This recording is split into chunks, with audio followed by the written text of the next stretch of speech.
Ini kita akan bangkit, saudara-saudaraku. Wahai anak-anak Nusantara, sucikan dirimu, cerdaskan pikiranmu, murnikan hatimu, dan tangguhkan tangan dan kakimu, terampilkan pikiranmu dan pekerjaanmu, sebab masa depan menunggu kejayaan di mana Nusantara tidak hanya sembuh, tapi dia akan memimpin dunia. Edisi ini meneruskan pembahasan kami di edisi ketiga dan edisi keempat. Kita mulai membahas mekanisme dan regulasi perbankan untuk pemanfaatan harta amanah Nusantara. Di Indonesia saat ini, ada 6 bank dan 1 bank sentral yang sering sekali digunakan oleh oknum-oknum tidak bertanggung jawab untuk aksi-aksi tidak terpuji. Ada 3 bank anggota Himbara, Himpunan Bank-Bank Negara dan 3 bank perbanas. Persatuan Bank Swasta Nasional banyak dokumen-dokumennya dipalsukan. Entah itu bekerja sama dengan oknum pegawai bank maupun tanpa keterlibatan pegawai bank. Seperti yang sudah kami informasikan pada edisi kedua menit ke-8 detik ke-45, ada 884 bank di seluruh dunia yang mempunyai kewajiban membayar sewa kolateral senilai 4% per tahun kepada rekening World Heritage Fund yang dikelola oleh World Bank.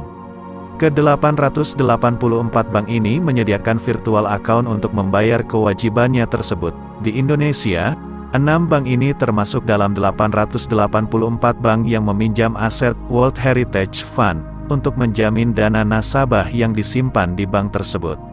Virtual account ini setiap bulan akan bertambah. Pada saat virtual account ini belum jatuh tempo untuk ditarik oleh rekening World Heritage Fund, nilainya bisa sampai ratusan bahkan ribuan triliun rupiah. Ingat, satu virtual account menampung pembayaran sekian puluh bank penyewa kolateral. Inilah rekening yang sering digunakan oleh pihak-pihak yang tidak bertanggung jawab untuk melakukan aksi-aksi tidak terpuji. Banyak masyarakat yang sudah menjadi korban dengan menyerahkan sejumlah dana dengan harapan bisa membiayai proyek-proyek yang diajukan kepada para pembawa kopi bank statement virtual account ini.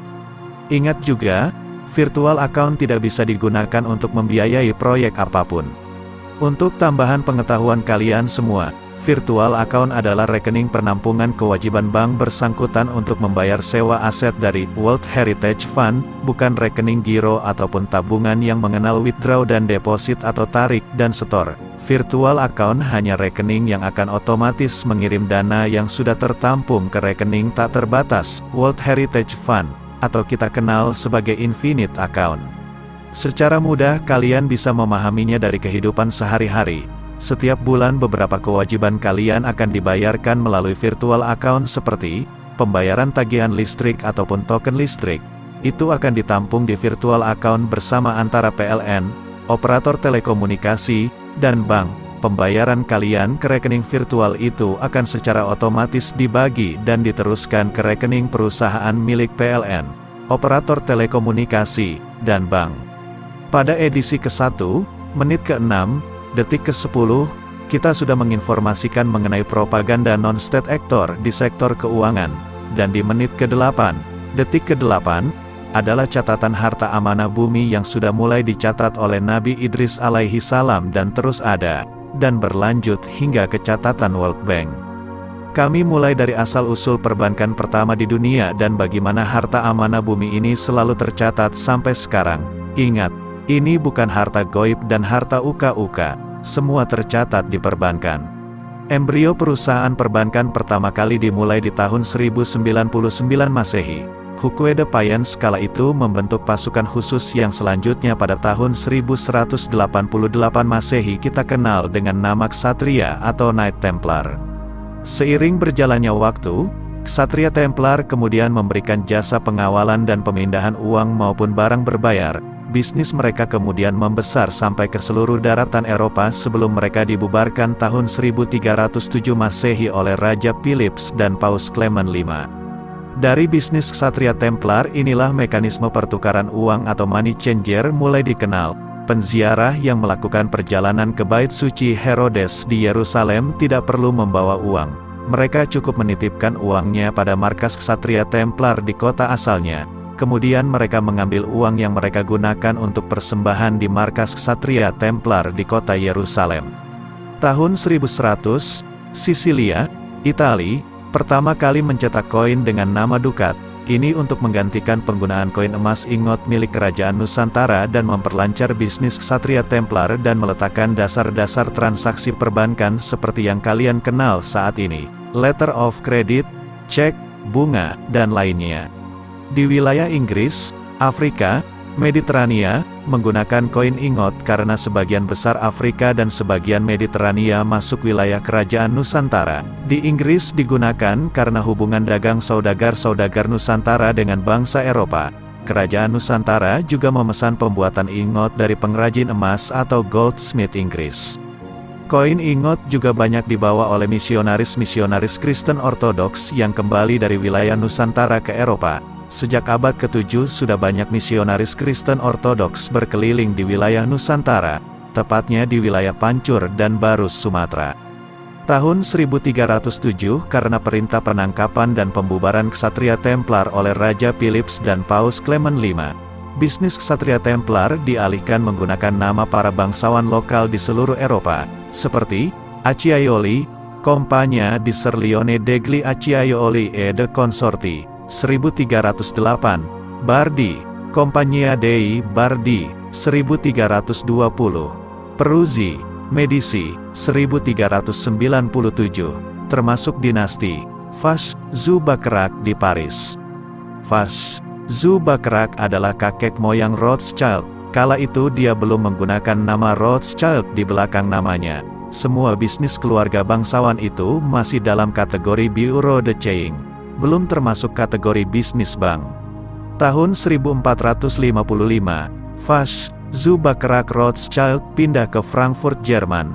Tahun 1475, Uri Faibes, Faches-Zubacrac Rothschild mulai membentuk firma bureau de change atau money changer di Frankfurt, Jerman dan di Prancis. Bisnis ini berkembang pesat di Eropa.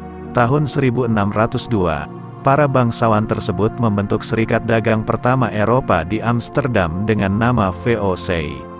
7 tahun kemudian atau tahun 1609, mereka membuka perusahaan simpan pinjam pertama di dunia dan menggabungkannya dengan bisnis money changer yang sudah berkembang pesat.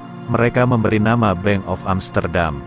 Untuk menarik aset koin emas dan emas batangan Kerajaan Nusantara yang banyak disimpan di perusahaan simpan pinjam Goldsmith Inggris, Bank of Amsterdam kemudian memberikan bunga kepada para pengrajin emas Inggris untuk menyimpan koin-koin ingot milik Kerajaan Nusantara di Bank of Amsterdam.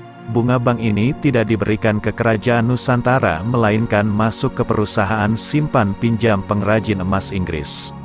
Tahun 1650, Henry Pinckney yang merupakan ketua Asosiasi Pengrajin Emas atau Goldsmith Inggris kemudian membuka Goldsmith Bank di Inggris dengan nama Goslings Bank. Modal awal didapat dari bunga yang dibayarkan oleh Bank of Amsterdam dari koin ingot milik Kerajaan Nusantara yang disimpan di sana. Tahun 1694, Kerajaan Inggris mendirikan Bank of England dan sebagian koin emas Kerajaan Nusantara dipindahkan dari Goslings Bank ke Bank of England.